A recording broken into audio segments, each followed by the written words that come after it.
Hello, everybody. Scott Golden here with the Golden Opportunities Coaching YouTube channel. Welcome to those of you who are new. Welcome back to those of you seasoned veterans. What we do around here is bring about conversations of a psychological, mental health, emotional health paradigm. We try to do that as often as possible, sometimes several times per week, although my schedule as of late has not been conducive to that often. In any event, if you are looking for solutions with or help with mental, emotional, coaching related topics, emotional instabilities, just different ways to look at things, life, business, relationship coaching. Would love to be of assistance to you through the end of 2021 into 2022 and beyond.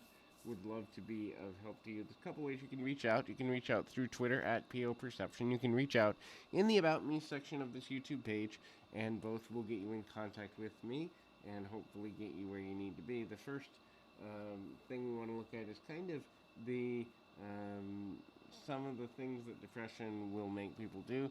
First is they kind of look at absolutes. So something always or never happens. And so in reality, life has very few, if any, absolutes. Death is an absolute, birth is an absolute. Obviously, we have to be born to be here. We all will leave the planet at some point. But at the end of the day, death and birth are the only absolutes. Beyond that, taxes are an absolute and change is an absolute. So there's about four absolutes on the entire planet. Other than that, things are much more flexible.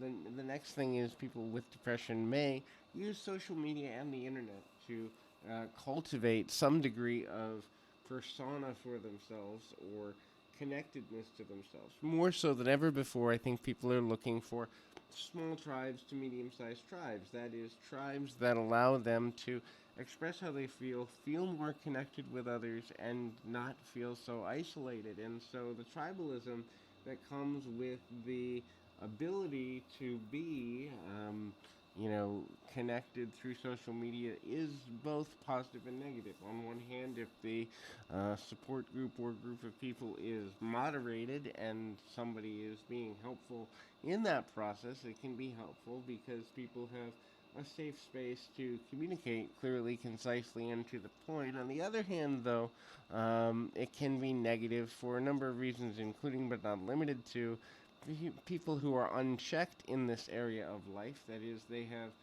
mental health or emotional health issues and are not at a place where they're having positive feedback on a consistent basis.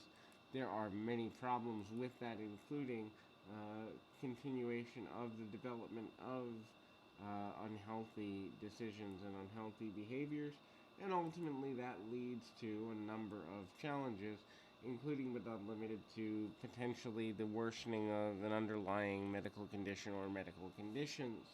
The next thing there is self harm. So, whether that be denying oneself food, denying oneself water, denying oneself sleep, physical injury to oneself, or reckless behavior, the prevalence of self harm with people that have, on some level, been dealing with depression begins to rise. And the more untreated a person is, the more that condition or the conditions concurrently rise.